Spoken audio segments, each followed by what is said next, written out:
It's the Pint Size Podcast with PSP Carl Page and the Casper Sam Jefferson. Let's go.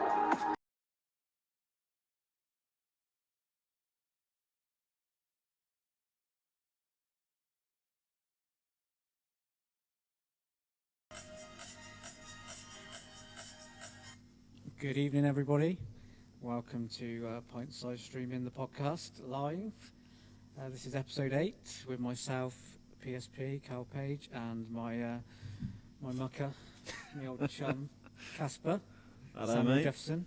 Good evening, how are you? Not bad, Carlos. How's the Carlos? He's alright, he's not too bad. Can't complain. Still fat, I see.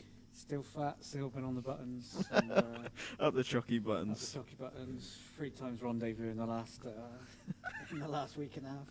Diet's going superb then? Yeah, I'm going really well. I have got a Fitbit though. Oh, yeah, fat bit. Fat bit, yeah. Just checked my steps for you today. 4,700 so far. I think that's probably 473. Yeah. Well, we're getting there. So, we'll just start like normal. We'll just give a quick mention to our sponsors. Obviously, we appreciate them supporting the stream and the podcast. So, we've got Dean McMackin, Travel Counsellor. Dean is a self-employed travel agent, so any holidays, give Dean a shout. We've got R9 Facilities Management, cleaning company. We've got Track Employment company. We've got the Racker Triangle Maker, and we've got 147 Sports and 147 Golf, the golf simulator. So thanks to all of them. Just while we're on the subject of sponsors, I just wanted to mention a competition that we've got going on at the moment, which is to win a Racker Triangle. So all you have to do to be in with a chance of winning is either tag me in or message the page the best shot that you've played on stream. So it can be best 1 or 2 shots, so clearance at the end or just one particular shot. If you can post that tag message, and we'll pick the winner on next week's show, and they'll win a free racker worth $39.99. There's a few already up there, isn't there? I saw your classic one that you love to show. I have to admit it was class, but you love to show it. I think mine's the leader at the moment. Obviously, I can't win, but you would say that. Beef said to me that mine is the best, but it's a fix if I win. Obviously, yeah, you're not winning, but it shows everyone what we're sort of looking for. Yeah, so there's a few on there. There's Ben Crame's treble against Rob Quarrell. Yeah, another classic, great shot. And Beef's skill shot and developing the black in the same shot. I think that's all that's on there. I've just hit my head on my speaker because I've got a big head. Got any in the archives that you can Nothing on stream, mate. I remember one time I'm just trying to think of an old in the Red Lion, classic.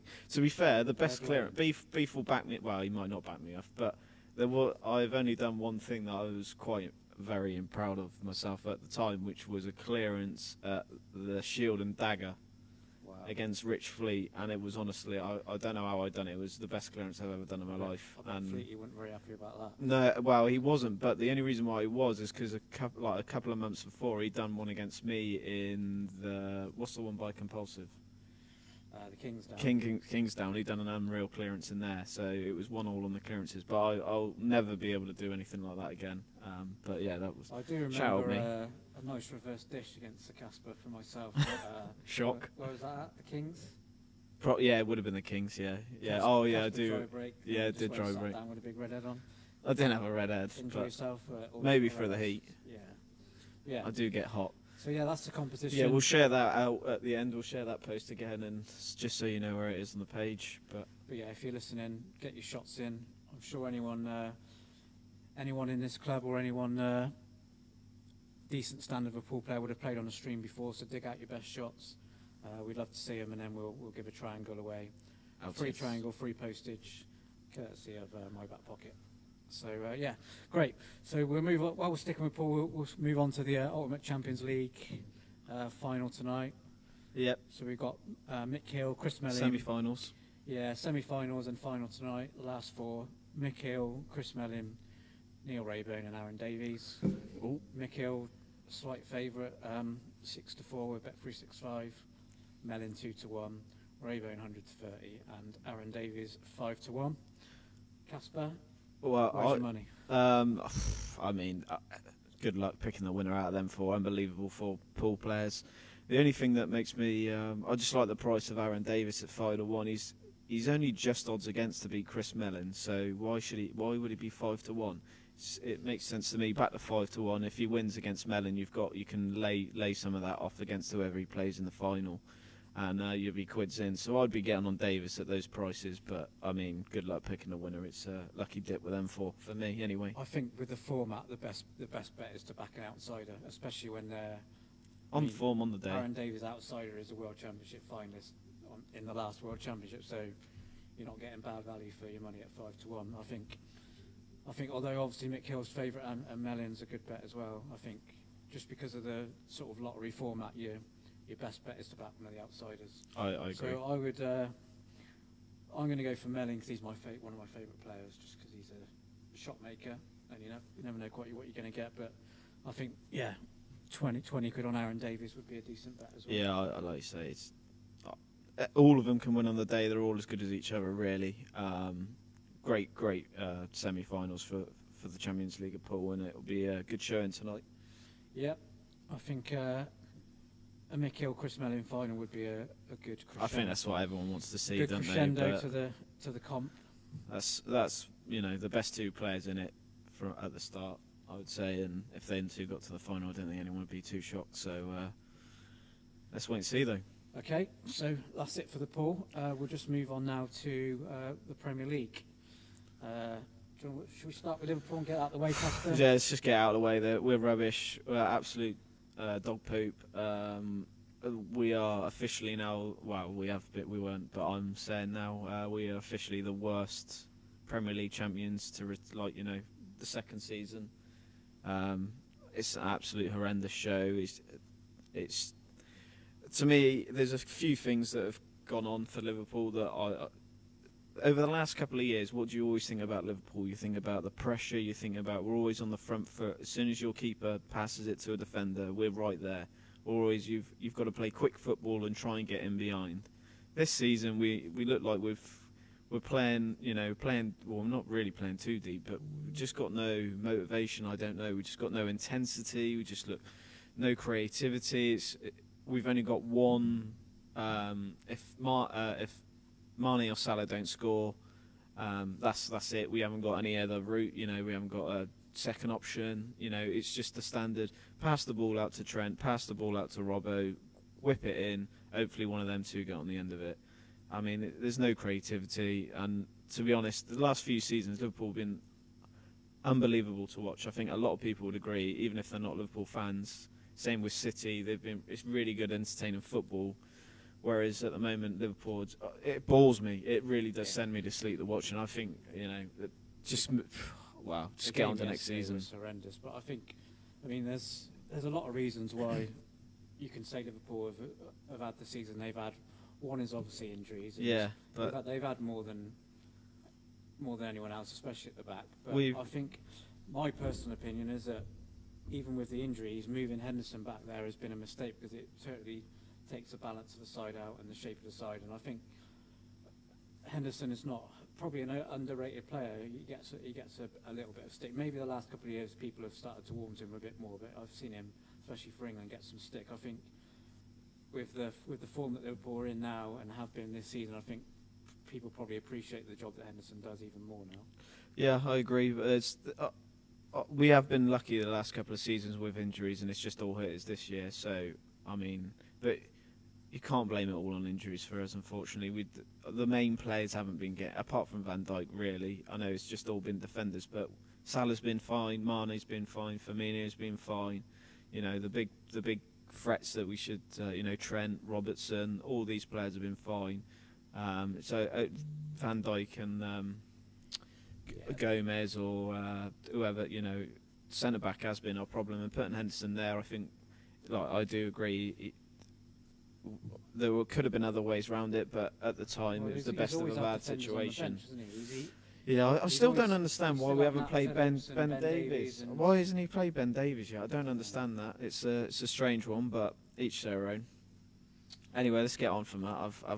That's sending me to sleep. Just one more point I want to make on that is just another theory why. Well, not a theory, but I think I've probably said it before on the podcast. But I think that Liverpool have obviously won the league, and I think other teams, especially Man United in the past, and City as well, when they've won the league, they've not just sat with the same team. They have strengthened and realised that every other team, because obviously teams like City coming second is not good enough for them. So as soon as they don't win the league, they strengthen the whole team. Liverpool have kept the same team pretty much, not made any big signings. No, I agree. And as soon as they've had an injury or so, they've fallen apart. And I think, like I said previously, I don't like Alex Ferguson, but that was where he was so good. And that every year he won the league, even the players that had won in the league, if he didn't think they were good enough anymore, he'd get rid of them. He always sort of had them on the right side of their career. He was never a year too late with anyone. He was always a year too early, if that makes sense. Yeah, definitely. So, no, I agree. We signed no one in the summer, really. No one to... I know we got Thiago, but he's been absolute dog's meat. But we signed no one. City went and their problem last year was a lot defensively. They go and sign Diaz, and look at them now. They're probably, arguably, apart from Chelsea, maybe the best defensive side at the moment. I know yesterday was not a good day for them defensively, but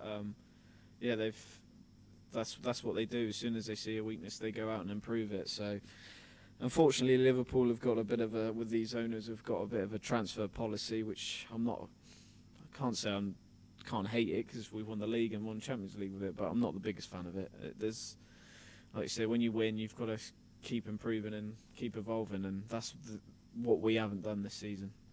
Yeah, I agree, mate. I think we'll leave it there with Liverpool. Yeah. Just as a neutral, hopefully obviously this season's dust. Hopefully they can have a good run in the Champions League. But that's our only aim. There's no point challenging for top four. I think we're out of that now. I think we're dead out of the water for that, the way we're playing. It's been a strange season all round with COVID, but hopefully in the summer they strengthen, get rid of any dead wood. And, we're going to get Haaland and a Mape. Do you not know that?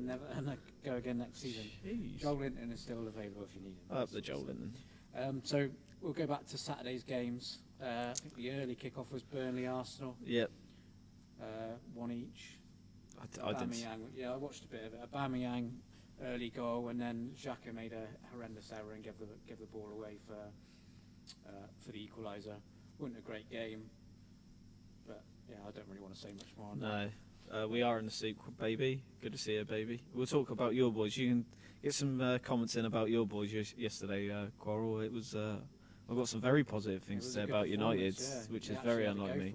They did. Anyway, back to second Sheffield game. United, Southampton. 2-0. It was a 3 o'clock kick-off, I think. 2-0 to the Saints. The only sort of big news out of that, Danny Ings looks like he's going to be out for a bit more as well. It was quite a big win for Southampton because they needed it. They were top of the league in November, I think, and they were. I think it was eight defeats in 9 before that game, and was starting to get dragged into a bit of a relegation battle, but they distanced themselves a little bit now, onto 33 points. Yeah, they had enough points to start the season to worry too much, but it's just one of those get out of the bad form. You take out that if they'd have got beat by Sheffield United on Saturday, they would have been 4 points. Yeah, against Fulham. 4 points adrift ahead of Fulham, so that starts to get a bit squeaky bum time. Yeah, but big win, good win. It should win there. The Aston Villa Wolves game. It was 0-0, but it wasn't a bad 0-0. I did watch a bit of that. Villa hit the bar twice in the first half. Martinez does it again. Watkins hit the bar from about 30 yards, and then one of the defenders, I think it was Conser, at the bar. I didn't see much of the second half, but yeah, I think Villa were probably the better team. 0-0, and then the evening game, late kick-off, was a good win for Leicester with their injury problems. Needed it. Keeps them in that top 4. Well. Yeah. We were saying about Brighton that they're not an easy team. They're playing good football. The results aren't really saying it, but they're playing good football, and massive win for Leicester just to keep them in that top 4. I think obviously results this weekend have helped them a little bit as well, with Chelsea to come obviously, but big win for them. And then your boys. That was it. Yeah, we were early kick-off on Sunday. Did you watch it? Yeah, bits of it. It wasn't a great watch. We had some good chances. When is Newcastle? Yeah, it wouldn't. To be honest, I'm pretty happy with a point because we got beat by West Brom. We were really dragged into it. It keeps West Brom at the same distance that they were before the game. It stops them from getting on a run and stops them from dragging themselves back into it. So it keeps it at 2 from 3, 1 from 3 going down. Really, is out of us, Brighton and Fulham. Yeah, just looking at the table, I still think Burnley are in it. Yeah. They're not out of it by any means. Palace were getting dragged in and have had a couple of results, haven't they? Yeah, they've done okay. Well, as soon as Zaha's back, they'll be fine. So I think he's coming back shortly. So Yeah, it's looking like 1 from 3. Hopefully it's not us, but every time I see Brighton play, they just look such a good side. But they just Brighton can't and score. Fulham are playing really well as well. Fulham are solid. They play like Scott Parker. They play like how we usually imagine a Scott Parker team to play. He was sort of a dog winning a workhorse, and they play. They've got some nice. That Lookman's spirit. Lookman's not bad. Madja, he's fox in a box. He should have done a little bit more yesterday. I don't know if you've seen the goal that got disallowed in that last week. Who did they play? I'll have a look for you. 2 secs. Spurs last Thursday it was. Oh, Spurs, yeah. Yeah, so they won't matter so much now because they beat Liverpool yesterday. But Madja scored. Basically, I've seen it, but I can't remember. Smashed it at. It might have been Lookman actually. Oh no, I don't think it was. But it smashed it at somebody's hand, and it's come back at a Fulham player's hand for a clearance. It's come back to Madja, and he's put a great finish. Oh yeah. And it's about 2 yards away, and he's disallowed it for handball when the ball's been smashed at him. It's just they're not happy about Thiago. Well, he's trash. That's why. Yeah. Hopefully that's a little bit better lunch. He loves a booking as well. He's one of the worst signings, especially on a free. That's probably the only thing that makes him a bit justified. But how's a Champions League multiple winner? He's played for Barca, Bayern, and he's supposed to be one of the best centre mids going round, and he's too trash for me. I think the Premier League's just too quick for him. He just doesn't look like he's up to the pace of it to me. He's undoubtedly got a lot of ability. I mean, his passing, you can see it, and you can see his at times his pass, but he's just he gets silly bookings all the time, and he's just I don't know. He's playing in a team with no confidence, which doesn't help him. No, I've never seen Liverpool play with, especially I just think home to Fulham didn't create anything. No, really. Nothing. No. You'd never ever thought in the game Liverpool were going to score in it. No. That game last season, they win that 3 or 4-0 easily. Easy. I thought we were, but how wrong I was. Anyway, we've talked about Liverpool enough. Yeah. On to the big game, it's the Manchester derby. We've got a couple of comments which we'll get to in a second, but it was over. What a start for City. What is Gabriel Jesus doing? They start him after a run of games that he hasn't really been playing, and then he goes and gives a penalty away in the first minute. I mean, what is he doing? What absolute clown! I don't understand why Foden's not playing in the first place, but it's Pep Guardiola roulette as usual. Yeah, but it was good to see Man United go away from home to a big team. Well, to any team actually, because Palace last week they looked like they were happy to get a draw out of it. This week they've gone away and actually had a go. Played Martial, had a go. Martial, although he's poor, actually had a decent game. Didn't get his goal, missed the sitter. He did miss his. How he missed it? 3-0. Yeah, but yeah, it was good to see United actually have a go and not just try and play for the draw. City didn't really create much either. United looked solid at the back. I have to say, Baby said Shaw best left back in the world, current form. Couldn't argue with it. I would say he probably is the best for England if you think in that terms. I'd have him over Chilwell because Chilwell can't even get in Chelsea's team at the moment with Alonso as well. But he has played the last few games. Yeah, I know, but he's not playing as well. Shaw's playing different quality. Well, I wouldn't go as far as the world, but he's definitely. No, he didn't say the world. He said best left back in form. I think he said. Yeah, in the Premier League at the moment, he's got to be on the plane for the Euros. So 100%. He's had a great season. To be honest, Man United's got 2 decent fullbacks. Both Wan-Bissaka's solid as a rock defensively. Doesn't offer you a lot going forward, but at the end of the day, a fullback's primary job is to defend. Like we said, it depends who they're playing. But if we're playing in a France, say, or a Brazil, I know we're not going to use Euros, but an attacking team. Yeah. Well, I'd play Wan-Bissaka because he's got that defensive, solid defender in there, playing against your Mbappe or whoever. But if you're playing, I don't know, Denmark, say, I'll be playing Trent because you want to be attacking. But it's the whole Southgate. His delivery is terrible at the moment. Well, came on and he played all right yesterday when he came on. But he's broke the record 3 times this season for the most times giving the ball away in a game. Yeah, but he's going to give the ball away. I know he gets the ball a lot, so he obviously, but he's not. People still. He's hitting the first man a lot with his deliveries, and he would still be in the squad for me definitely because of his quality, but. He's just another player lacking confidence in the Liverpool team. You could say it about almost all of the players, couldn't you?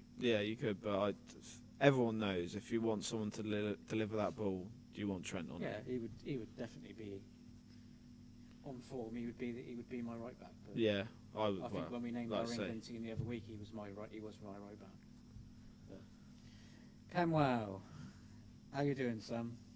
Shout out BTB, by the way.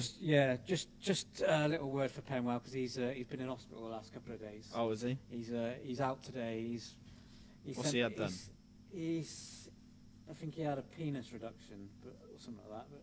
But let me just another one. Check my messages from him. He'll probably come up in a minute. He had some kind of disease, quite nasty apparently. And he sent me a video the other day. I don't want to see it because it'll be sickening. He's in hospital with his iPad or his tablet, and he's got porn video on loud in the middle of an hospital in a ward. Shot away the kid. Absolutely unbelievable. Shot away. Unbelievable. Yeah, Penwell, glad. I'm not going to play it, but there's a video there. That's hospital. You can see the wall behind him. Some old geese. The kid shot away, but yeah, Penwell, Penners. Glad to see you on the mend. Old Arthur is having a great time over there, or some old boys, Herbert or whatever. He's having a great time listening to that. But yeah, shout out BTB, by the way. Happy birthday, BTB. Should have opened with that. Friend of the show, guests last week, Ben Dalton, BTB. 40 today, so happy birthday, Ben. Up the Silver Fox. Really lovely to see. He doesn't look bad for 40 year old boy, does he? Jesus, old-timer. He's not 40. No, he's not. He's either 37 or 38. I think he's 21 or 28. I was just about to say, he might be looking 21, 30. that's for sure. Yeah. Happy birthday, BTB. Happy birthday. Get well, Sue Penners. Nice to see you back. Did my bit to cheer up the ward. The old boy asked if he could borrow the iPad for the evening. Lovely to see. Doing your stuff. And then last night, Spurs Palace. Gareth Bale is back. It seems like I sort of slagged him off a bit last week, but it seems I didn't watch the game. I was too depressed. And it's Spurs, don't really care. But it seems 2 goals. Yeah, seems like he's getting back. He's not back to his absolute best where he was at Madrid. No, I don't think he can. But at least he's getting games and he's scoring goals, and hopefully, maybe we'll see him back next season. Wow. Spurs. I can't see him going back to Real Madrid. I don't know who's going to pay for his wages, though. That's the problem with him. He's on 400 grand or whatever it is. Has he still got time left on his contract? Is there going to be a fee involved? I haven't looked into enough because I'm not a Spurs fan and not a Gareth Bale fan. So, but he's back, and obviously with Kane, Son. They're good going forward, but they still ain't going to make the top 4. There's better teams going around, and unfortunately Liverpool isn't one, so they don't need to worry about us anymore. I think Chelsea on current form are the team to watch out for. Obviously they've just made that top 4 with the win, but they've got Everton tonight. But big game for both teams. This game could decide if one of them wins. It could decide a long way who comes in the top 4. I don't think Everton will get there, but yeah, Chelsea. They just look solid. Everton. They just got a dodgy result in them. They'll have a good couple of wins and then they'll get beat up. But they lost at home to Fulham, home to Newcastle. Yeah, they'll throw a spanner in the works. Yeah, they're just not got the consistency. They're still a couple of players short, but yeah, it's been a good season for them. And definitely. Ancelotti's trying to build something there. So if they can keep hold of their best players and strengthen again, then that will be decent. So I think that's it for the fixtures. We've got 2 games tonight. Yeah, we've got also West Ham. Chelsea and Everton's underway. Just if there's any scores. 0-0 at the moment. 0-0. Approaching half hour gone. Then we've got West Ham Leeds tonight, which is another tough game to call. Fancy West Ham, you'd think, when you're Leeds are a very funny team. They are. They could turn if they turn it on, they'll beat them, I think. But West Ham, you'd say on current form would be the ones to be having there. But it could be a draw. I'd actually fancy a draw, to be honest. 1-1, something like that. Tough one to call. And then City have got Southampton Wednesday, so that should be a absolute demolition job. You would have thought. City home, yeah. Yeah, City at home. You'd think they'll win that 4-5 now. I would have thought. And then we've got Champions League this week as well. We've got Dortmund, Sevilla. I think Dortmund were 3-2 up from the first leg. Yeah, 3-2. Juventus, Porto. Juventus 2-1 down, I think, from the first leg. Porto 2-1 up. And then we got Liverpool, Leipzig, 2-0 Liverpool from the first leg. 2-0. And then PSG, Barca, 4-1 from the first leg. Yeah. So, yeah, Dortmund at home with a 2-1 advantage. You've got to fancy them to get through. A 3-2 advantage. So you've got to fancy them to get through. You'd probably fancy Juventus turning that around from 2-1 down with home advantage. Yeah, you'd think so. Liverpool massive favourites, 2-0 up, even though it's a neutral venue. Yeah, same place, isn't it? Budapest, is it? Yeah, I believe it's the same ground. So PSG 4-1 up. You can't see. As bad as we're playing, I can't see us throwing that. Well, I won't say that. I don't think we'll throw it away. I can see us doing it, but PSG, you'd think the only one that would be the change of event is Juve, Porto. You'd say the other three teams should go through. And Dortmund obviously massive with the away goals as well. And then Thursday, Europa League. I think it's the last 16 now. So all the British teams involved. We've got Rangers away to Slavia Prague. It's a decent draw for Rangers. Just won the league as well. So I think I quite fancy Rangers to get through that over 2 legs. The only thing with Rangers is, will they been on the sesh this week, as we saw all the fans going crazy. Big sesh. They might not be on full sharp form for Thursday. Depends what Gerrard's done. They've got to celebrate, and they've also got Celtic on the weekend. I think Gerrard wants to do well in that. I do as well.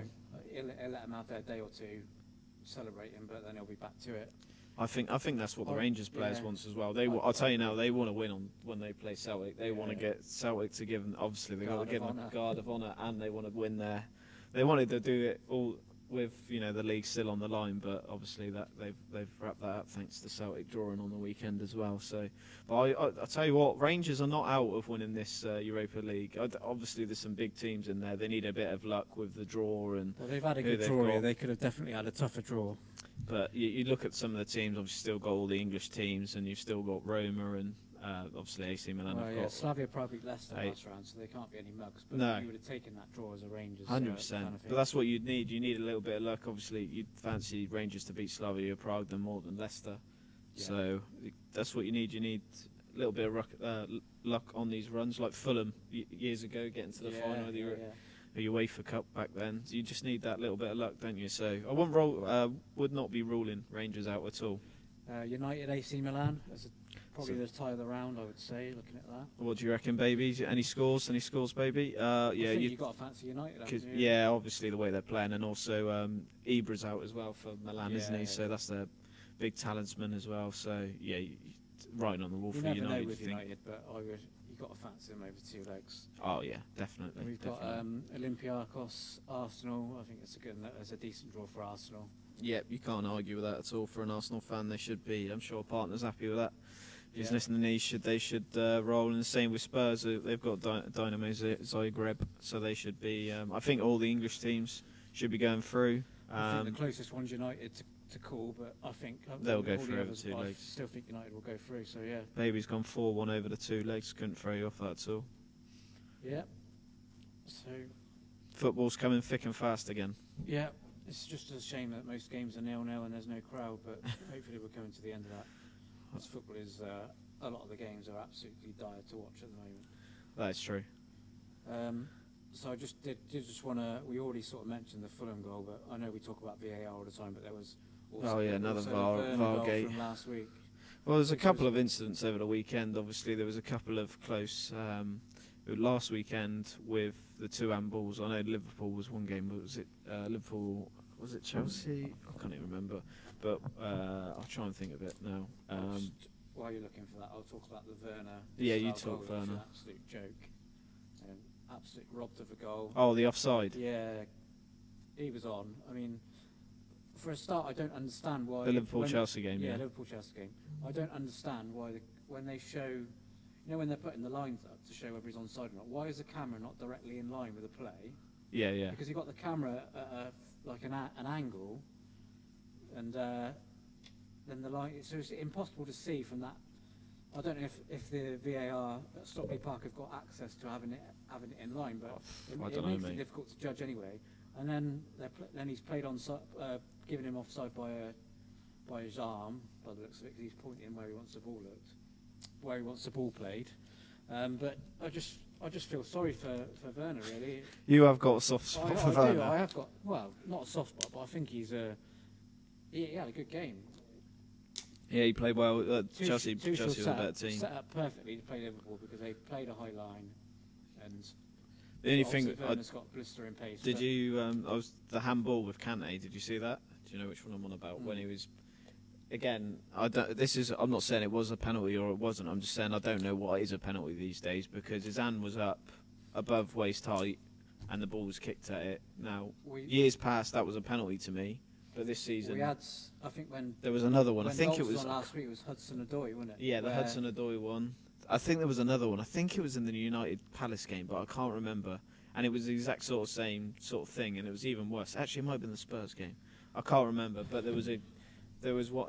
what I always thought, if your hands are down by your side and the ball gets kicked, it's not a penalty. But if your hands are above your waist and flapping around and it gets hit, it's a penalty. It does depend what you're doing, because if you're jumping for the ball, you've got to use your hands for your arms for leverage. So Yeah, I'm just saying I don't know what a penalty is these days. Well, I don't know what offside is these days. I don't know anything about. The Fulham disallowed goal. Yeah, that was another one. They give handball because the rule is if there's any handball in the box and it leads to a goal, then it's disallowed. Yeah. So that doesn't matter if someone has absolutely smashed at you from a yard away. Yeah. That is disallowed, and that was why Fulham's.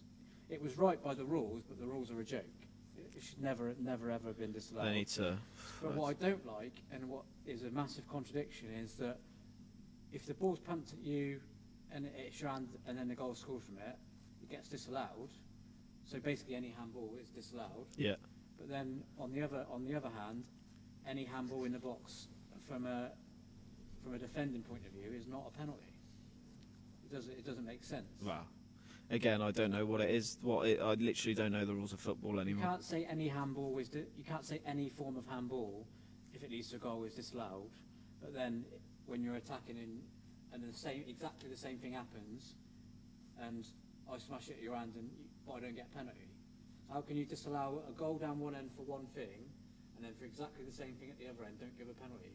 Yeah. It doesn't make any sense at all. Wow, like I say, Stockley Park or whatever, it's just an absolute. Just pathetic. It's just a joke. You've VAR's got a joke. two exactly the same incidences, and down one end of the field is a penalty. It's a penalty, not a penalty, and then they're disallowing a goal. It's handball and not handball for exactly the same thing. I think that's why a lot of people. Makes zero sense. Yeah, it doesn't make sense, and this is why a lot of people are fed up of VAR and football in general. Like I am struggling to watch football games, not just Liverpool. I like to watch decent. I didn't mind that Derby game yesterday. That was all right. Yeah, it was a good game. But some of the football, and you get, like you say, the talking points aren't to do anything with how their teams played. It's about the VAR decisions, which no one wants to do. You So have games finishing 0-0 and 3 goals disallowed by VAR. And I just bored of talking about it. I think everyone else is. I've had enough of, like, I'm a massive football fan. I've been all of my life. I've had Swindon season tickets. Obviously going into Carl's life story. I'm a Newcastle fan, and I'm a massive football fan, but I just don't. The enjoyment of it is just going. Oh, massively. And I'm only really watching it because we're in lockdown and there's nothing else to do. No, I agree. I'm in the same situation. Football is one of the last sports I want to watch. Yeah, and that's because of that. All that football that was on at the weekend, and I watched most of the time. I watched the golf. Yeah, I had the darts on a lot of the time. Yeah, it was a good weekend, and the snooker was on as well. Yeah, it was a good snooker. weekend for sport. Cheers, baby, for that as well, mate. Thank you for that. Yeah, cheers, Rob. We do try. But looking ahead, let's try and be a bit more positive. The weekends ahead fixture, the only one we won't go through them all because we've talked a lot about football. But the big London derby this weekend, Arsenal Spurs on Sunday. Yeah, big game. Spurs obviously. Big game for Spurs, really. Yeah, they need it more than Arsenal, obviously, to try and get that top 4. The way they're obviously scoring a lot of goals at the moment as well, it'll be an attacking game, I think, end-to-end stuff. So I'm not brave enough to call a result on that, to be honest. I'd probably go absolute coupon buster, and whoever's the outsider out of the two, which would probably be Spurs, so I'd pick Spurs. But yeah, I think you can make a case for either team, really. For anything on So yeah, Casper, we'll move on from the football then. I think we've covered a lot of that. So we'll move on to the golf, and it was the Arnold Palmer Invitational, which was won by Bryson DeChambeau. Up the Bryson. It was a good final round. I watched most of it all weekend, to be fair, because I had a couple of bets on. I backed Spieth at the start. I actually backed Spieth, Fat Pat, and Billy Horschel, and Up the Fat Pat. Horschel and Fat Pat both missed a cut, so I was just left with Spieth. Spieth had another good week. The third round, he was absolutely on fire. Had a hole in one, hole from the bunker, holding putts from all over the shop. It was like watching me at Coatwater. It really was. It really, really was, especially in the wet. Oh yeah, you do like the wet. You are the wet. I will give you that. You're very good in the wet. Yeah, so Spieth had it, but the final round, he just couldn't get the putter going. He always has. Is he back? I don't think he's back. Well, He's not to his. I think it's 3 or 4 in a row. He's been top 10, top 20. So he was missing cuts all over the shop at one point. Yeah, I don't know if he's back to his major winning best, but at least he's competing for titles. I still think his iron play from about 150 to 200 is where he lacks. That's where he's lacking at the moment. He's always too been a much. great putter. His pattern's unbelievable. Yeah. And he's pretty solid off the tee. He's not long, but he's pretty central. He doesn't skew too far normally, but he just hits too many. Leaves himself 20 foot, 30 foot putts, or just off the green when all these top players like Dust is always within 15 feet these days. Yeah. And gives himself a chance. He just chance every time. Yeah, well, with these players, all of them apart from Westwood, can putt. Yeah, I mean, Bryson obviously won, and a talking point again is just how he's just on that sixth is unbelievable. Destroying the golf courses. Yeah, he's gone straight over the water. It is showboating. It doesn't need we talked about it before, didn't we? Commentators, yeah, me and Casper were talking before. It's not needed really. Basically, he smashed it over the water, but he's ended up in the rough. And the previous day, he's done the same thing and ended up in the bunker. So and both days he's not made an eagle. So he's got himself within 70 yards of the green. Yeah. And but he's put himself in trouble because he's basically knowing he's not going to make the green and not going to get because the width of the fairway, it's just not possible to hit it that far and hold on the fairway.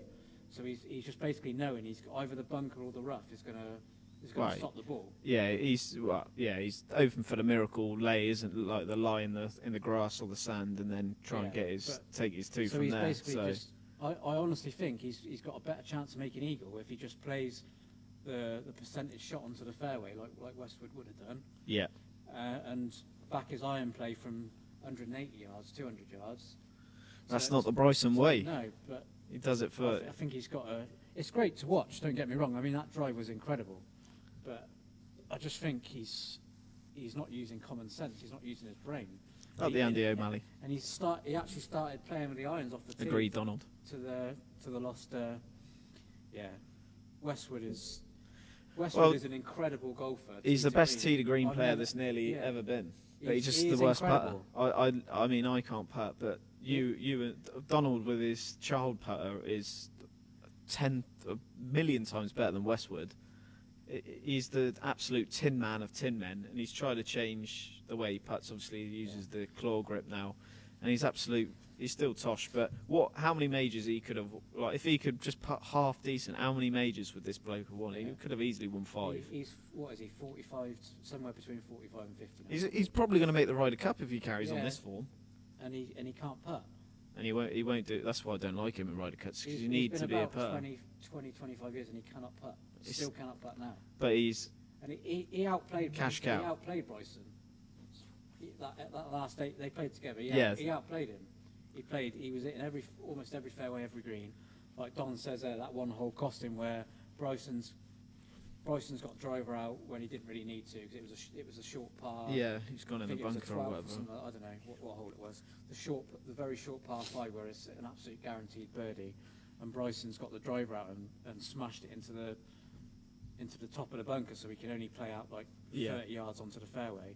Westwood's pinged it middle of the fairway, standard, and he's got 157 yards in. Gone short, and he's left short and left when it down like that short, little, in the little valley. The little relief area. Yeah, 16th hole. relief area, and then he's played a decent third shot, but left himself all of them putts that Westwood never makes. A 6 to 8 footer, and that was the tournament gone there. No, That was his chance. the Tin Man, but that's he's good to see him up there still. I mean, it's always a player that you never need to worry about, so that's always good if you're on the other bloke. But Yeah. Rory, he obviously had a phenomenal first round and then fell away. He's useless, Rory. He's a strange one, and he can do it in one round, but he can't string 4 rounds together. Into the water 2 shots. Yeah, I know, just absolute joker. Justin Rose done it 3 times in a row on the previous day and then retired straight away. I don't blame him. I would retire.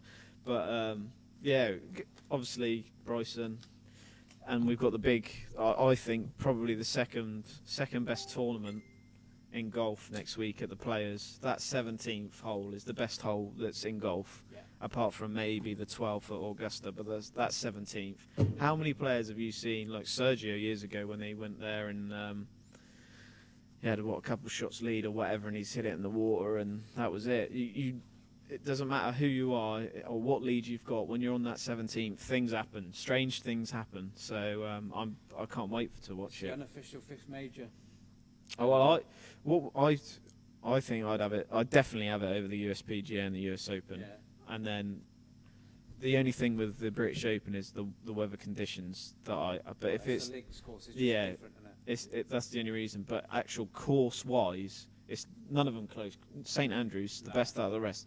That doesn't come close to. So who are you backing for the Players? Well, I'm just going to bring it up. Here. I'm just going to bring it up at home. Let's have a quick look. I haven't actually. I will be back in a couple of players, but Mokanawa, Colin. Cooker injured? I 'Cause do he's not on know. my betting for some reason. Ask Donald. Donald, any Don, ideas? Is Brooks soup? 'Cause he did have a bad neck. When If he's still when here, the cost me Don. that cash the other week. If the Don is still here. I'll tell you, he had a bad last couple of rounds, but Victor Hovland seems to be there. And Yeah, he always. What price is he? Young He's lad. short. 25. So I'm not backing him 25 at to 25. No, It's I'd too want a short. bit more, but yeah, I think I'm going to back Spieth again this week. See, I like Cameron. I back Cameron Smith to win the Masters at like 120 to 1. He's 55, so can't be backing it. Too short. Yeah. He's not going to win that. I'll probably have 3 or 4 bets. So I'm going to back Spieth at 28s. I like Chris Kirk at 140. I think that's a big price for him. I'm going to have a bet on Ricky Fowler at 140 to 1. He's gone. Because He's outside the top 80, He's won isn't the he? Players before though. Yeah, he has. Yeah, that's true. But Just, he's. Sometimes you come back to a course you won at and it brings back the form. I don't think he'll win, but Yeah, I wouldn't throw you off I after that. think 140 I forgot he to 1 wanted is to be worth fair. worth a 25 pence each way. Absolutely. Wow, Spieth 42s on Betfair according to the Don. Yeah, I wouldn't throw you that tough. I'll probably have a couple of quid on Spieth. To be fair, I think where he's playing. I think at 40, he's Are you backing Don? Any fancies? What's the Donald tip? Spieth is what he's on. After Donald's tip of the cricket last week, Don's on fire. Yeah, Don, just while we've got you on, we gave out one of your tips on I think it was Ramesh from the Indian Times, said that it was an absolute road and it was going to be a stonewall draw. How did you get on with that bet? Because we're coming on to the cricket shortly, so I just wanted to know. Morikawa for O'Malley, fresh off a win last week as Yeah, well. I like Colin. I did. Yeah, he's short on Bet365. 22. Yeah. You have to do on Betfair. I'll probably back Fat Pat as well. Yeah, Fat Pat at 40s. I always back Fat Pat. Don could have batted for a week in that pitch. I don't disagree. Don Don smashed on it some around of our Morden players. Oval. Some of the play, I don't understand some of the shots that some of them players were playing. Look, Dan Lawrence in that first innings, what is he doing? Yeah. Drop him for that. He should be dropped for a. He's the only one who scored any runs. I know. 46 and 50. We'll get onto that in a minute. But just wrapping off. Finau. Yeah, he's on. Always there or thereabouts. He's never won one though, is he? He's Never never. won a major. He's another like Lee Westwood. He's always up there, but never. Same with Scheffler, Xander. He's always up there, never wins the majors. Pascal. I don't back these players. You want a winner. You want someone who wins. Jason Day is coming back into a bit of form, 40 to 1, but he's a bit short of that price for me, I think. Harris English at hundreds isn't too bad. There's a little bit. Siwoo Kim, I'll probably back him at 125 as well. Abraham Answer, 75. Westwood, 80 after this week. Basically, we Three haven't got a horse clue, so race. just get your dartboard up and see what number you're at. I think when you start going down. Sergio at 90s isn't a bad shout. Donald's just said it'll be bigger on Betfair, but I wouldn't throw you off. He's just, again, tee to green, unbelievable. But he's arguably one of the worst putters ever, and he's won the Masters. Yeah. It's the hardest course ever to putt at. So work that one out. Answers on a postcard, please. Yeah, that's the golf covered. And he's bottled the players, didn't he? He bottled it when I was saying he went in the water on that 17th. I think he went in there twice, if I remember rightly. I think you just got to Have a little play on a couple of... Spread your bets. Yeah, have a... players and hope that a couple of them have got a chance. Yeah, that's what I would do on a couple of bigger bets, and then after 2 days, try and pick someone out at 20s maybe, and have a punt on him. Like, I don't think DeChambeau's going to win. No, I would not be backing DeChambeau on that no. course. No. Not with the water involved. No, definitely not. John Ram He got again. very lucky yesterday as well, a couple of times where But one of his tee shots ended up almost against the fence out of bounds, and he just had enough room to swing the club. And then another one where I think he's played iron off the tee and he's come up just short of the water. Pat Butcher. Not the Pat Butcher. Not the Pat Butcher. So anyway, yeah, that's we'll the. move on from the golf But yeah, Casper. we'll reconvene on that because I'll definitely be watching most of that golf this week. I don't care what sport's on. 100% over the football, definitely. 100% as well. So we'll have a good talk about that next Monday. And also just to let you know, Cheltenham Festival next week. So we'll have a big preview of that. Yeah, and, big preview. Some tips from the Casper, and we're hoping to get racing specialist John McCrick on. We'll tap him up. we're We haven't asked him yet, but we're going to try. Or the Don. Don doesn't know anything about racing, just thinks he does. He just backs whatever colours he likes on the silks. Or maybe partner if partner's about. Yeah. We'll see. We'll We're see. going to try and get someone on to help us discuss the racing next week. So Casper, we'll move on to the UK Open darts. Darts, yeah. Another. I saw a nice little comment of, I don't know, you've done it. I think it was Sebby, for old James Wade apologist that you love. That was me. I tagged Seb in it. Yeah, I've seen that. He's done as usual, but to be fair, he's number 4 in the world now, top English player in the world. UK Open as well. Third UK I just Open. absolutely hate that he apologises every time he wins. Rob Cross does it as well. I It's can't stand Rob. pathetic. I don't really like either of them, Every to be single fair. time he beats someone, he apologises. Why are you apologising for beating someone? But Pathetic. It Cup- absolutely winds me up. I think it winds a lot of people up. Grinds your gears, as they Does would grind say. my gear, Casper. Gears. But the shock for everyone was Luke Humphreys getting to the final. He had a good run, obviously. He beat Dave Chisnell 10-9, and then he went and absolutely pumped Van Gogh 11-5. And then the final he had to play 5 minutes later, and he said himself he didn't have enough time to prepare and fatigued a little bit. So he's a very good player. He's a strange very dangerous player. player. Yeah. I think he got to the quarters of the Worlds on yeah, he debut. did. Yeah. But he is, he's a strange player, but he is dangerous. He's a big scorer, and obviously His finishing net was obviously he was in every leg pretty much with Wade, but he just Yeah. couldn't finish for Toffee. And obviously we all know what James Wade's like on the doubles. You can't leave him anything. against Van Gogh, and he obviously he's hitting everything. But Yeah. like you said, it must be difficult to beat the best player in the world Off that high, first and then go straight back ranking on the final. stage. Yeah, definitely. Keep it in my head. What's your thoughts on Van Gogh though? Do you think? I think is the mystique of him being. He used to be feared like Taylor, not as highly as Taylor, but Yeah. players used to fear him. I don't think anyone fears him now. He gets beat too often. Yeah, I think the last, basically since COVID, isn't it? Yeah, maybe he didn't play any of the. When they were doing that at home darts sort of thing, he didn't play any of it, which he said he needed the time off. A But lot of the top players didn't enter the room. But he's not been the same, like you say, since COVID. I don't know if he needs the crowd or whatever. That might be something to do with it. But It must be difficult playing in empty places when you're used to, MVG is popular with the crowd. oh yeah, Walking into 10,000. yeah. Yeah, it can't be the same for motivation, but he's still going to win tournaments. Plenty. Oh of yeah, them, plenty of them, but I'm I not just saying think- he's not gonna. I think the top 4 or 5, 6 players, the standard's so high with Price and Michael Smith and Wade. Oh yeah, it's definitely the high. I Even mean, people like Rutowski and he's a great player. Jose de Souza and people like that are kind of that have sort of Aspinall. Chris Dobie, Come through for the last couple of years. Yeah, Dobie's a dangerous player. like Clemens, the German, he's Yeah, pretty Gabriel decent. Clemens. Whitlock's always got a game in him. The standard of darts is unbelievable. I think it's the highest standard. You've got Scotty Waits that's come across now. He'll be starting to do. You've got who won the Premier League last year? Glenn Durrant. You know, you've got all these players. He's dropped right off, he's not done anything really this year since he's won the Premier League. He's done all right at the Worlds. He's always been solid, hasn't he, Durrant? He always averages 100 and always hits 40% doubles. Yeah, he's the best finisher. 80, he takes it out. Yeah. Him and Wade are the best two finishers in darts. Wade on double 10 is absolutely mustard. Machine. I'd like him on 10. His talent on 10s. I'd like Going Price on tops, and I'd like Glenn Durrant on 18s. Cheers, all the best. Wouldn't lose again at the darts game. But yeah, great standard of darts. And I do like the UK Open. It's again a little bit different, and it gives everyone a chance. It's the FA Cup of darts. Yeah. That's what they say. It's an open draw. Once the big players come in round 3 or whatever it is, 3 or 4, you could get Van Gogh and Price for basically first round. So it's decent. You usually get because of the draw, because it's so open, and like the FA Cup, no seeds. You normally get an outsider come through to the last sort of 16 and onwards. That's what we saw with Humphreys. Yeah. So yeah, it's decent.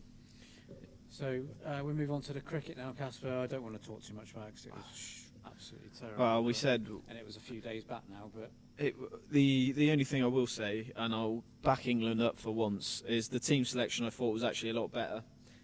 They had Don Best and Jack Leach both in, and they had another batter in. Yeah. So I thought the lineup was actually a better lineup than the previous test, obviously where we got rolled, but same result really, wasn't it? Absolutely spanked. Well, the thing is, I think it was Rob Key made a very good comment or point, is that England keep picking a team for the previous test match. So they'll play a test, and then based on the pitch of that test match, they pick the team for that. So this most recent test match, it was a lot more of a. It still span a lot, but it was a lot more in it for the seamer because Anderson bowled really well. He did bowl well. So what we did was we got rid of a seamer and got another spinner in, and then we were left with literally Stokes and Anderson to bowl seam. Yeah. Stokes can't bowl a lot of overs, so I think that was a really good comment from Rob Key in that we reacted to what happened on the previous pitch. So we picked another spinner and left out. Basically, thought we're not going to be bowling any seam at all, when we probably needed a little bit more seam. And yeah, I know what you're saying, but it's difficult to. They're obviously they survey and look at the pitch and make a judgment on what they think it's going to do. Yeah, but just looking at the Indian stats, I mean they only bowled 4 overs a seam in the second innings, so yeah. I don't know how crucial really that having another seamer is, but it still wasn't a. It definitely wasn't a batsman's paradise, but no, I'm not saying. I think we had him one stage it was about 150 for 50 for 6, and that was our chance. That was our to chance. Get right in the game, and then Pant and Sundar. Yeah, they just 101 for Pant and 96 for Sundar, and then Axel Patel came out and hit 43 as well. So we had him in the soup, but or at least we had a game of it, and then those 3 took the game away for us, and that was all she wrote. Onto the T20 series now, 5 T20s and Friday, 12. What is that? Thursday, Friday, whatever day that is. So that will be a lot more. That'll be a lot closer. That will be a good series. Because obviously England pretty good on the old T20s, and India, I think they're number 1 again at the moment. Them or New Zealand, I think T20. But it'd be a good game. We've got all the big boys will be got to be flying out, or probably already there. So they'll be there.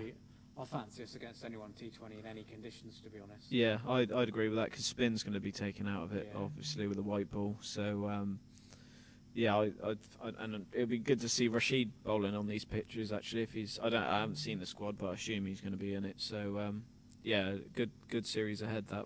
Yeah, I look forward to that. That'll be much better watch, and we're a world-class outfit at T20. Oh, absolutely. Anything white ball. Yeah. So we'll move on from the cricket, and we'll just talk about Gordon Elliott. Not a nice thing to talk about, but it's definitely been in the news a lot. So for those of you that don't know, Gordon Elliott is a top Irish horse racing trainer. And this week it came out on social media a picture of him sat on a dead horse on the gallop, sat on his phone having a conversation, just sat on a dead horse. and obviously it's caused a lot of uproar, and he's had his hearing, and he's got a year's ban, 6 months suspended, so he's got a 6-month ban basically. Casper, what are your thoughts on that? Yeah, I think he got away with lightly. Actually, I thought they were going to throw the absolute book at him. Obviously, it's not good at all for him and his image, and doing what he did. He said he was obviously on the phone, but even I mean, what is that as an excuse? It doesn't matter what you're doing. No, you don't. I mean, even if you're distraught, say if it was Tiger Roll, obviously he was the trainer for Tiger Roll, you wouldn't be sat on him, would you? You'd be doing something a little bit more respectful than that. So yeah, not a good look at all, unfortunately, for racing and horse racing, and obviously with Cheltenham coming up next week, it's not the way you want to start an event for all those. He's had to move his top horses over, and Envoy Allen's gone Yeah, over to... Envoy Allen's already. So yeah, not good. It'll be interesting to see what happens what Gigginstown do. We'll have to wait and see, won't we? But I thought the British Horse Racing Authority was going to throw more than 6 months at him for something like that, and it will be interesting to see, because there was a jockey as well, wasn't there? Did he get a jockey? I don't think he's had his hearing yet, but he was. It'll be interesting to see what he gets. He was sat on a dead horse, and that was a video of him, just him and his mates having a laugh and stuff. So that could be worse. Yeah, well, I mean, I'm not. It's not good, is it? I mean, you expect that horse racing is not popular with a lot of people anyway, because they think it's cruel with horses, especially on the jumps where obviously a lot of them get put down. Yeah, if they fall or whatever. And it's not going that debate. And no, we don't want to go into that. But you would think someone who works with the trainers and the stable hands, you automatically assume that they are absolutely love the creatures, and their sort of livelihood and their well-being is at the forefront, and it just doesn't. With Gordon Elliott, that picture just doesn't come across as that at all. But it's hard.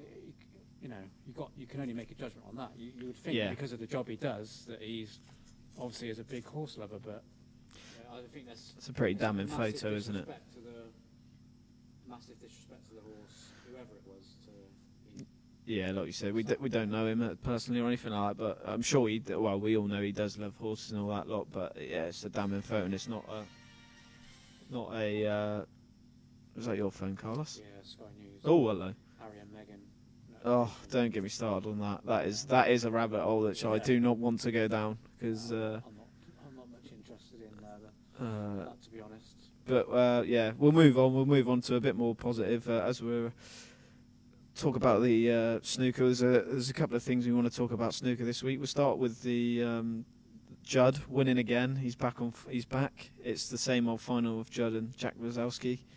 That's going to be one of those things. Jack's going to lose every single time. He'll win maybe 3 in his career because of when he plays Trump. But Trump's got the pumped every time. Yeah, it's not close.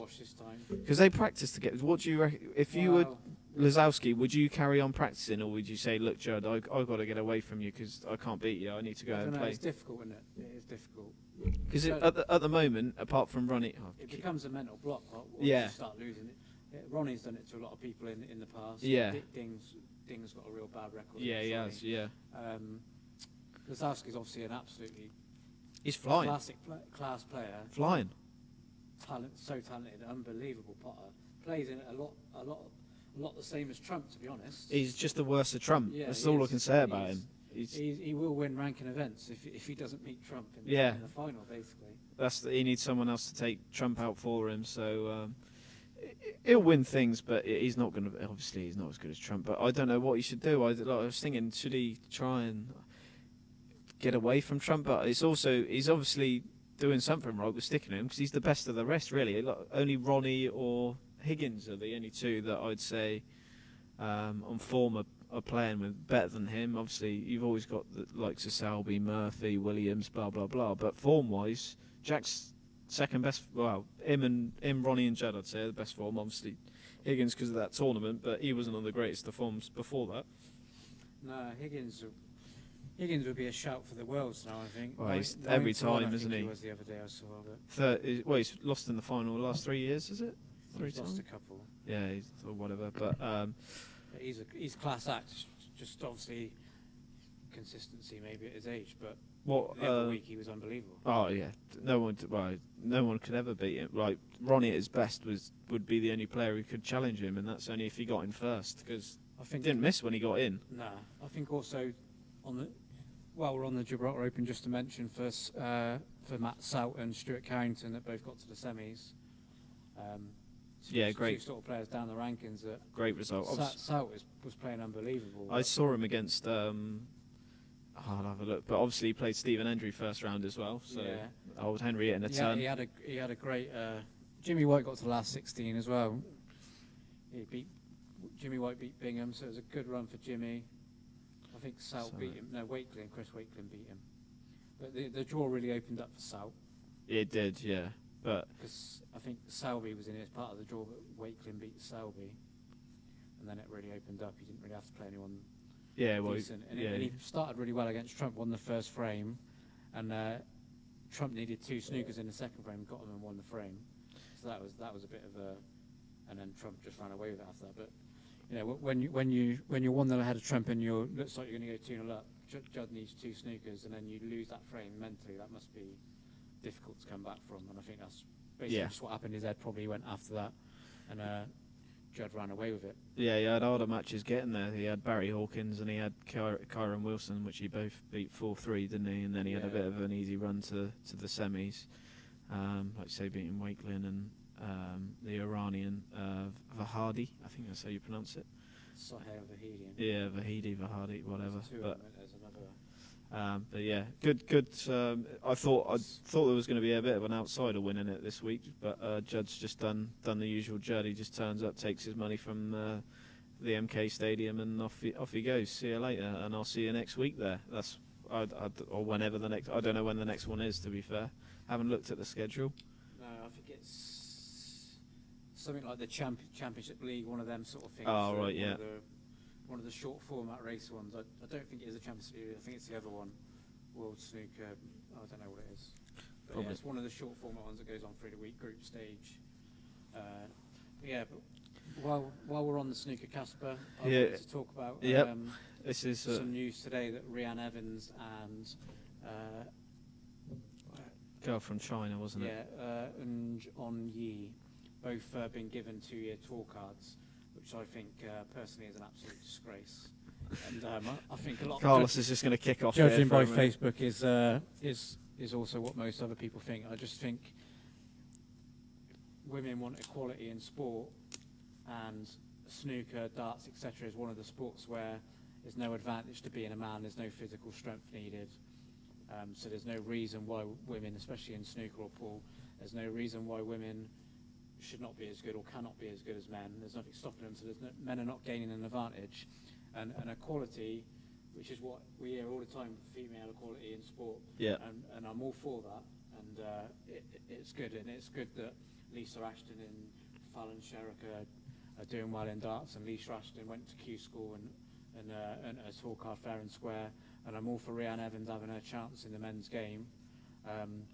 But a fair chance, same as everybody else, same as if I wanted to go to Q School or one of the people right down the rankings who are scrapping for their tour cards, scrapping to make a living.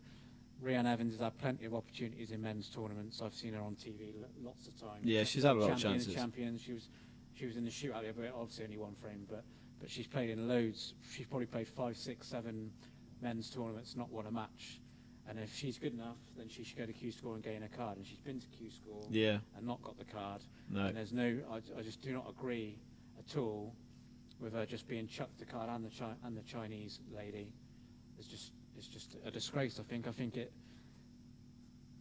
it just should follow the way darts has gone in that you open the Q School up to anybody, men or women, and you go there and Fallon Sherrick and Lisa Ashton and whatever other women entered it. Japanese Suzuki or whatever. Yeah. And Suzuki and Fallon Sherrick weren't good enough, didn't get the card. Lisa Ashton earned it fair and square, and I think Evans and On Yi and whatever other women want to make their way in the men's game should go to. And I think it just it makes a shambles of equality. Equality, the word itself is obvious what it means. An equal chance. They've got an equal chance. Now go and prove that you're good enough to make it. And I think it's an absolute disgrace. So Carl's all for it if you didn't get it. Absolute disgrace. Andy O'Malley up there. How are we? Andy, he's agreeing with you, saying shocking decision for snooker and sport. I have a little bit of a different take. I'm not as worked up about Carl as Carl. I couldn't really care, to be honest. But I see what they're trying to do. They're obviously trying to do it for the publicity, for the diversity, and we are in a time and age of equality and all that lot. And snooker, unfortunately, is a very male-dominated sport for one reason or the other. Well, because the women are not good enough. That's why. No, but I just mean in general. There's no. When you go to a snooker, when do you ever see a girl playing? I've only ever played one girl, which was Jodie years and years ago at snooker, and I think they're just trying to, drum up interest as another way. I think I get what they're doing, but I think Rhiannon Evans being given these wild cards is drumming up enough interest, and I don't mind the odd wild card. Give her an opportunity to say, look, you can play in this tournament, go and prove yourself. But I would agree with it a little bit more if she'd won matches, but she's not got close to the matches. No, she's not been close. But it's just an absolute token, and I think it is a token. One of the main things that annoys me about it is that the people that's 2 tour cards now taken away from the opportunity for decent players decent male players that are absolutely struggling to put food on the table, probably for their families that are having to go to Q school. Why should Rhiannon Evans get one ahead of anyone else? I just don't understand. No, I understand what you said, and I agree with most of it. It's just obviously when you said about the darts and the snooker correlation, the thing with darts was it's run by the same guy in Barry Hearn, and he's thinking, look, if I can get Rhiannon Evans or whoever to something in snooker, that's going to be a big payoff for him, snooker and everything, and the publicity and all that lot. Look at Fowler and Sherrick, look at all the darts, as in female darts that started to play and take up the game, and that has gone a lot bigger, grown in popularity within the women. And I think that's the only reason he's really doing it, is to just try and get that same. No, I agree with you. Rhiannon's had so many chances, and every time she loses. So if they were going to give it to anyone, I'd rather they give it to someone else, like this Chinese lady. Yeah, but she don't. I've never seen her play, so I couldn't comment. She's a couple of times world champion, but Evans is 12 times world champion. Yeah. She's the best woman player. Yeah, I know. Yeah, I agree. But she's the best woman player, but she is nowhere near good enough to compete. No, and that's the problem. She'd be playing on the tour already. No, and that is the problem. It's just, I think it's going to make a mockery, because she's going to be entering every tournament. She's going to get pumped in every tournament. Well, that's the point. That's where that's where you. Where do they draw the line of right? This is getting embarrassing now. Embarrassing for her, let alone us. Do we need to stop that? And that'll be an interesting. The only decision. good thing for her is that a lot of the tournaments are first to fours now, so she's going to win frames, but she's not. Yeah, she might kick someone off, like she might win the odd match, but that's all they're looking for. She doesn't justify a tour card. It is to be handed. Barry Earn, I can tell you now. And handed the financial gain that comes with it, because you're getting prize money just for turning up at these places a lot of the time. Well, Barry Earn, I'll tell you now, Barry Earn is thinking if she can beat Ronnie or one of these top players, we can beat. No chance. I know it's no chance, but he's thinking if that happens, that's front page news, bang, loads. I get it, but it's a handout, and it's not. It's just a business decision at the end of the day. He's thinking, look, take Jordan Brown. No offence to Jordan Brown, but if he becomes a world top 16 player, that really makes no difference to snooker. If somehow Rhiannon Evans wins a couple of games and gets somewhere in a tournament, that's a lot bigger news for him. It'll be huge for participation in women's Q sports. But it should be earned. That's yeah. I'm not saying she shouldn't. Handed that on a plate for nothing. Yeah, I'm not disagreeing with that. I'm just saying she's not shown any business-wise ability to. She's obviously a very good in the women's game. 12 times world champion, fantastic achievement. She couldn't take Carlos on table 6, that's for sure. I'd fancy I knocked in a 61. No danger. No danger. But yeah, that's our thoughts. Get your everyone else get your thoughts and opinions. Yeah, we'd like to know. I've seen a lot of people. There was a lot on your post, wasn't there? To be fair, before I even put my post up, there was a couple of the real number one George Tierney had a rant about it, and can't remember who else. Like we say, they're Yeah, just there was doing a it. lot of statuses, and the comments on the story itself from World Snooker. If you scroll through the comments, every comment was saying it was a disgrace. Yeah.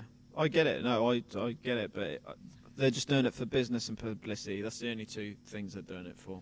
I understand why they're doing it. But Yeah. I think it's a disgrace. I couldn't care, to be fair. Well, It makes no difference to me. no, it don't make any difference to me. But our job is to discuss. Obviously, Yeah, to no. discuss the Yeah, I agree. the news and sport for the week. So it's obviously it's come out today, and it's a subject. Yeah, no, it's a big It doesn't have subject. any bearing on No, me, no. but I think No, it's good to have an opinion. I just think I'm they. just thinking. I'm just thinking of the people right down the rankings who are going to drop off and then have to go back to Q School, and there's going to be 2 less places available for players that are much better than Rhiannon Evans. Yeah. No, I agree, but I'm just thinking Think of people like Michael White, who's not on the people. yeah, like that, not dropped on off. Michael He's a White good is player. A fantastic player. Wow, He must dropped off a little bit, but yeah, I agree. Well, but he's got fantastic ability. He He definitely agree with that. Just comes across to me as someone who probably doesn't work at his game and is lazy. But in terms of talent, then that's just one example. I mean, there's people like Ryan Day was down at 60 odd before he won. Shootout. He was in danger of dropping off the tour. I think he's won the Gibraltar running as well. Yeah, Riga Masters or whatever. But yeah, I just think people. No, I'd just much rather see someone like Michael White playing than Rhiannon Evans. look. Just give her a year or whatever. That's it. It'll be done after Give it this. 2 years because you've got a 2-year card. Oh right. Well, it'll be done. It's never going to happen again, is it? After, so it is what it is. Right. If it somehow did pay off, it'll be big for the sport. So that's the only positive I'd take out of it. But I agree. She won't do I'm all anything. for more women getting involved in playing pool and snooker. I'd love to see more women in our club playing. Yeah. Any club. Any club. Yeah. But so yeah, I'm all for it in terms of participation. But I don't see why they shouldn't earn it like I would have to earn it. Yeah. I just think the world's gone mad in the last couple of years in general with political correctness. Well, that is a different. Yeah, that's a. Yeah, we don't want to go down that rabbit hole either. Jesus. Let's just think. With everything that's happened in the last couple of years, the world has just changed. Like you just can't say anything anymore without fear of offending someone. Brings me back to snooker. Gibraltar Open. Did you not have to go to MK and give the trophy out as being King of Gibraltar? No, my mum done that. Your mum done the honours, did she? Princess Tanya of Gibraltar. She went and gave Judd the trophy. Yeah, that's right. It's a shame it wasn't held over there because it's quite a big event for the country. Oh yeah. Well, they got the darts darts ones. as well, Yeah, yeah. darts. I'd like to do It's old quite good Gibraltar. for their tourism. Yeah. It's a nice place, mate. It's not a great deal to do, but Carlos, it's you good probably for- own half of it, don't you? Got a couple of houses there. Yeah, got a couple of boats in the harbour. Boats, a couple of farms. Yeah. No danger. Boats and hose. Catalina wine mixer. Oh, not the Casper, fat kid. We're coming to the end. Yeah, right, top We'll do our five. usual. End with the top five. So we've gone this week for the top Premiership players of all time. So that's 92 to 93, Premiership era onwards. Paul Bowling got close, and Martin Ling and Jan Agerfjortoft. But so we've got me and Casper actually got a top 6 because we couldn't pick. Yeah, So I we've got hate the top 6. I hate people who do tops like who can't split it, but I honestly cannot split this one, so Yeah. I had to do 6, unfortunately. So Do you want to go? I'll let you go honourable for mentions first. Oh, quickly. I could go just through go them. for 5 and pick 5. You 5 do- people that didn't make it. All right. So my 5 that didn't quite make it were John Terry, Frank Lampard, Steven Gerrard, Cristiano Ronaldo, and Wayne Rooney. Didn't quite make the top 5. I will go. I'm just going to scroll through. Ryan Giggs is one. Dennis Bergkamp. Those 5 are very similar, by the way, but I'll pick 5 different ones. Yeah. Dennis Bergkamp, Ryan Giggs, Eric Cantona, just because of the timings, too old for us. Well, for me anyway. I'll go for Rio Ferdinand, and the problem with his time and his KDB as well. I think De Bruyne, a couple of years. In 5 years' time, I think we'll say he's in the top 5, but Yeah, just I because he's agree. playing now, it's a little bit harder, and he's still going. He's not been around. It's the same with Ronaldo. Ronaldo would have made my top 5 if he'd have stayed around longer. Yeah. Unbelievable player, obviously. He's You got to take one a of the few best players factors. that's ever lived, but he just Yeah. wasn't. He did. his first season or so, and then he obviously was only here a couple of years. His best time was at Madrid, so I don't think. Joel Linton in your top 5? He was 9th. just outside. Yeah. I'll let you go first, Carl. I went first last week, so Right. So joint Joint fifth. fifth. Then. I've got Eric Cantona Yep. and Sergio Aguero. Can't, obviously, Cantona's a little bit before my time, but from everything I see in the just think- highlights, he yeah, with was Cantona, I changed the dynamic of United I think as well. he'd come in when United was struggling. I just think he again wasn't around for a massive amount of time because he retired early. But I think he just dragged the team through and turned them into a success.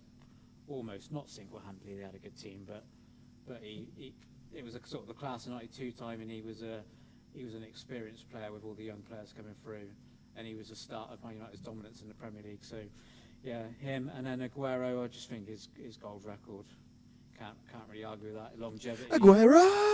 And obviously, yeah, that very famous, probably the best ever Premier League moment. Yeah, finish-wise, yeah. But longevity, he's been here a long time. When he's fit, that's the only thing with Aguero is fitness. But when he is fit, he guarantees you minimum 20 Premier League goals. He just my top 5 is a little bit different. I will admit it's not just the stats because Aguero is off the charts, and it's players like you Cantona who changed the way, or just the eyeball test. You just were different. And my 2 at number 5 is Luis Suarez, who changed the game for Liverpool when he came in. He was unbelievable. And that season, 12-13 season, where he scored 30 goals, nearly won as well, should have won as the league.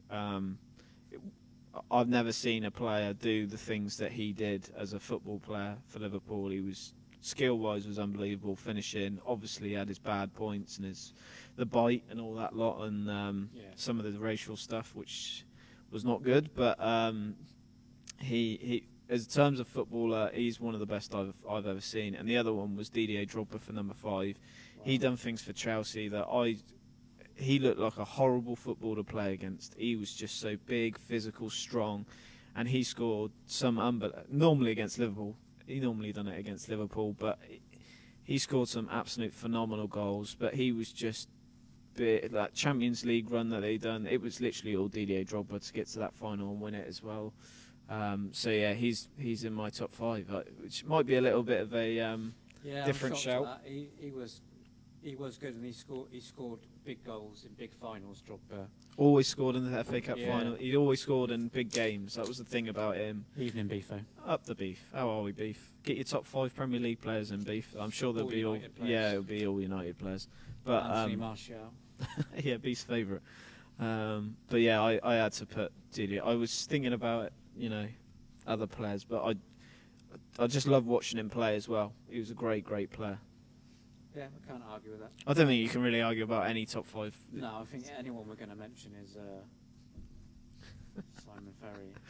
So I don't remember Simon Ferry playing in the Premiership. But Up the beef, Lee Grant, great player. Anyway, number 4. Ollie Parsons, Ali Dyer. I think, wasn't that the guy that Southampton signed that was supposed to be the cousin of George Weah? You have to let me know if I'm right on that, Ollie. I think that was what it was. Yeah. Southampton signed someone. I'm pretty sure this is the guy. Signed someone, and they were told it was George Weah's cousin. Oh yeah, I think yeah. He come on and was absolute dog shit. Yeah. I remember who you're on about now. Yeah. Good shout, Ollie. Good shout. Yeah, one appearance for Southampton. Great. So my number player. 4 is Dennis Bergkamp. He went to Gateshead after that. Can you believe that? Wow. Number 4, sorry. Yeah, Dennis Bergkamp, my number 4. Yeah. Unbelievable player. Just my kind of player. Touch. Pure class. Elegance. Scored some of the best Premier League goals as well. Oh, that goal against, was it Newcastle? Yeah, where he flicked it right back. Yeah. Filth. Scored a good goal against Leicester as well at their old ground at Filbert Street, where he brought one down, absolutely sat the defender on his ass and put it in the top corner. Scored a great goal against England as well. Yeah, he's a fantastic player, Bergkamp. Just my kind of player. So. Same size. 4. Yeah. 4 for me is JT, John Terry, best defender I've seen in the Premier League. I'm a big fan of Rie, big fan of VVD obviously now, but Terry was, the amount of years he'd done it, he is Mr. Chelsea, Yeah, best for the guy who's got literally no pace. I don't know how he done it, but no one could get past him. You couldn't go through him. You literally anyway was getting round him and chipping over the top or whatever. And somehow he read the game so well that you couldn't really do that. So yeah, John. I agree. And he won 5 Premier League titles with Chelsea as well, and obviously FA Cups and Champions League. Might be an unpopular opinion, but I think he was more important to Chelsea than Frank Lampard. But I think Lampard's was by no means, he was unbelievable. I think, Nemanja Vidic. Vidic, no, a defender, lot. But not one of them. I just don't think he was around for the Premier League as long as some others. I'd have Ferdinand, but Yeah, he was Vidic is still a great player. Defender. Great player. He's up there for best Premier League defenders ever. Another one to shout out was Company that I just thought of there. He's another great defender, but he doesn't get. Company come right through from when City were a poor team and came all the way through for them when they started spending big money. Number 3, Carlos. Have you done your 4? Yeah, that was JT. Oh yeah. Number 3, Paul Scholes. Oh, what's Andy? Just have a look at Andy's. O'Malley is gone. Henri, Ronaldo, Cantona, Bergkamp, David Silva, yeah, another great. David Silva's a great one. Longevity. Who do you support, Andy? Who do you know? Man United fan. Oh, he's a Man United Yeah. fan. Oh, right. No, you wouldn't think it because he's quite a nice guy. Yeah, I know. Then he comes He's out literally just gone way down in my estimation. he's an that. absolute top man. Damn. And then Really liked him as well. racket giveaways next week. Be fair, we've done the mention earlier on, but we'll do it again before we finish. Stay around, Beef. PSP shot is number 1 at the moment now on the voting. 99% of the votes. There's only been one vote in this, Carl himself. Yeah. Sorry, number 3. Who was it? Paul Scholes for number 3, and again, just my kind of player, classy, great passer, goal scoring midfielder, and amazing. Couldn't tackle for love nor money. Absolute toffee. Yeah, could not tackle for toffee. Loves the yellow card, but his passing was just. Oh yeah, and passing just, unbelievable for England as well. But yeah, I don't think he'd done enough for England. That's the only thing I will say about Paul Scholes. That era of when we had all those good players, none of them did. No, that is another. But out of the 3, the main 3, but I also blame that on Ericsson because he didn't know how to play him. So look at the format. Scholes. He played 4-4-2 all the time, trying to put one of them out of the wing. Why didn't you just play 4-3-3? Like look at it now. But anyway, that's a different discussion. But again, Scholes, obviously, he doesn't make mine, but probably because of the Man United link as well. But great, one of the best. Yeah. His goal against Aston Villa, that volley. Oh my goodness, that is filth. When he chipped out from the corner straight to.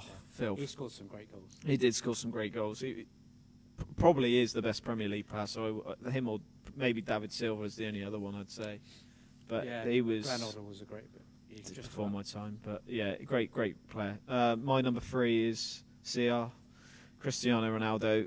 Carlos has said he wasn't around long enough for the Premier League, which I can't really argue with. But the things, again, he's a little bit like Suarez for me. The things he done, the goals he scored, that goal against Portsmouth, the free kick, the goal against Fulham where he got it on halfway line, and I think there was in like the 90th minute he's just ripped up Fulham to score the winner. He just done things that I've never ever seen players do. The only reason why he's not higher is because he wasn't in the Premier League for as long as some others, but he was unbelievable, which we all know. He's probably, for me, he's the best. He's better than Messi, but again, there's no wrong or right answer in that one. Just add Darren Begley's top 5 there. Yaya Toure, Giggs, Gerrard, Cantona, Shearer. Yaya Toure, another good shout. Yeah. Great player, Yaya. Giggs for me is one I've always thought was a little bit overrated. The thing with Giggs, he's so consistent. Fantastic player, absolutely fantastic for a long time. Appearances, goals, but I just thought whenever I watched him play, he sort of ran down alleys all the time. He wasn't. I just don't think he was quite world class. He was just a very good player for a long time. Yeah, he was Mr. He's like a little bit. He's a better James Milner, I'd sort of say. It's just consistency. He was always going to give you 7, 8 out of 10 every week, but he was never going to do, like we say, Ronaldo or Henri or Bergkamp. Yeah. He's never going to do something like. I know he done the only thing Giggs is remembered for is that goal against Arsenal. That's the only thing. Defenders just it was backed off. Yeah, but all backed off. He didn't actually really dribble past many people. Still a great goal, don't get me wrong, but I just always thought he's a little bit. I think he's a fantastic player, but I always I just then never thought he was quite world class. I agree. It's just my opinion. I agree. But I've got no. If Senior thinks he's top 5, I've got no arguments with it. Oh no. Beef's I getting do agree with that, Beef. No, I'm not. I'm saying just consistency-wise, he was always Milner's consistent. Yeah. Whatever you say about him, I did say he's a better James Milner. By the way, I'm not saying he is James Milner. No, they're different types of players. Different, totally. But it's just neither of them are going to shock you. Neither are going to wow you. But you know what you're getting. You're getting a 7 or an 8 out of 10 every week. Giggs evolved. The thing that was a good thing about Giggs is that if you go back to footage or games when he first came onto the scene, he used to have a lightning pace and would be dribbling past people, and then he sort of turned himself into a sort of central midfielder in the last few years before his retirement. Right. So he evolved with the game, and he evolved when he sort of lost his pace and got older. And you got to admire his longevity. He played up till he was nearly 40, didn't he? In the end. Yeah, no, Yeah. So I got no arguments in being in the top 5, just not for me. That was all my point. Good shout. Number 2, I will go with. Have you done your 3? You got to. Yeah, see, Cristiano Ronaldo. Yeah. My number 2 is Alan Shearer. Sure. Oh, you So swapped that last minute. I did have him as number 1, but I thought maybe I was being a bit biased because I'm a Newcastle fan. But now Darren's put it in, I don't feel so bad. But yeah, I mean the top Premier League goal scorer of all time. Yeah, can't argue with it. Done it with unfashionable clubs. Yep. Blackburn and Newcastle. Yeah. Yeah, I mean to score that many goals for a Newcastle team that never really challenged for the title. No, you can't argue with it. He's And just an old-fashioned centre forward. You don't get players like him anymore. Yeah, I was just about to say that. He's an old-fashioned centre forward, 100%. He, you knew what you were getting with Shearer. He was always good in the box, around the box, wasn't he? He was always going to finish, but he had no pace, he had no skill or anything like that, did he? But he just knew where the net was, and if he had a sniff, it was a goal. A bit like Aguero. No, he doesn't really have a load of skill or pace, Aguero, either. Obviously a bit quicker than Shearer, don't get me wrong, but he knows where the net is. If he gets a sniff, it's a goal. Yeah, great player. He's a phenomenal player. Not my kind of player. That's the only reason he's not in my top 5. But again, no arguments. My number 2 is Stevie G, which is obviously no surprises for anyone. Just again, the best player that I saw as a Liverpool fan. Just things. Obviously, I don't need to go too far in with Stevie G, but passing, goal. He just scored. He did have that little bit of flair, and he did things in big moments. Obviously, we talked about the Champions League last week, but he against West Ham in the FA Cup final when he scored that 35, our volley, absolute blaster. He just did things that no other player for me could do, and change things on the red. So yeah, he's my number 2. He did things in big moments as well. Yeah, I think that's what sets the very top players ahead. Yeah. Just do it when we really, really needed it. I think our number 1's going to be the same. I think it's going to be a lot of number 1s. My number 1 is Thierry Henry. Same with me as well. Just obviously Mr. Vavavoom. goals, but just class, skill, pace. Had it all. Literally had it all. And won trophies, plenty of trophies with it. Played in the Invincible team. Yeah, just Class. Just a fantastic player. That goal, I always remember that goal he scored against Real Madrid in the Champions League. Literally, Arsenal had no business winning that game, and he got the ball in halfway, done 3 or 4 players, scored him the goal and getting through the tie. That, yeah. Unbelievable goal. He scored some of the best Premier League goals. That one goal against United Spurs. where he United outside of boat. Oh, flipped it up, turned, smashed it top corner. jeez. I think you're going to say about The Spurs, own box and all the way up and scored. And he just, like you say, he'd done things. No one I've ever seen could do some of the things he's done, no matter what league in the world. He was just, like I say, he's the best. We'll have to do top 5 players. I don't think we've done a top 5 players ever, have we? But he'd be in my top 5. There's only a couple of all time. Yeah, of all time. Wow, that's controversial. Well, that is controversial. My number 1 would be very controversial, that's for sure. But of all time. Yeah, Who? Ronaldinho. Wow. He's the best player. He done things I've never ever seen done on a football field. That goal against Chelsea. But it's before my time, so I can't. But it's just. I think Maradona's probably the best player things I've seen of him is just incredible. Yeah, but different story Messi though. as well. Yeah, obviously Ronaldo. Couldn't argue with him. Messi, No Ronaldo would argument. be obviously in the Top 5 obviously easy. Pele. Yeah, you'd probably have. George Best was another one where you probably never saw obviously before both our times, but never saw his potential because he was always on the piss. Yeah, he's on the sesh like the Casper at Paul. World. But some of the stuff he used to do that I've seen, incredible. Yeah, no arguments there. Beef with Messi is obviously it's your generation though, the Messi beef. I actually prefer Ronaldo ahead of Messi. I'm a Ronaldo over Messi as well, but again I've got no. Yeah, I agree. I just think he's absolutely unreal in the air, pace, power, goals. Does it all. I just think Messi is obviously unbelievable, but I just think all-round footballer with that all-round attributes, I think Ronaldo just got a bit more to his game. I agree, and he's done it in different leagues. That's another big plus point for me over Messi. Leagues. Yeah, I agree. I definitely agree with that. That's a good point. But Messi's absolutely no argument. If that's who you think, I've got no arguments. He's definitely. Yeah, you couldn't. If anyone said either of them, you couldn't argue with it. Paul Benson, my mate Paul Benson, yeah. Great shout, Beefo. I should have put it. Unfortunately, I don't think he ever quite played in the Premier League. Otherwise, he would have got in there for me. But we'll just end on Henry again. It just, there's some of the goals he scored and things he done. It was, the invincible season and all that lot. So you can't argue with it. No, I think that does bring us to the end, Casper. So just before we do go, I just wanted to mention the Raka competition again. So we've got a competition. We're giving away a Raka Triangle, one of our sponsors. We've got one available.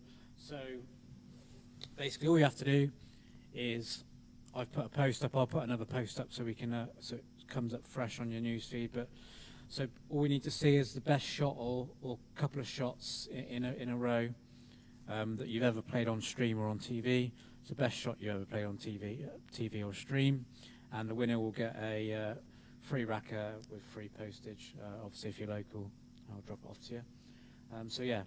We've had a few entries so far. One of mine, one of Charlie's.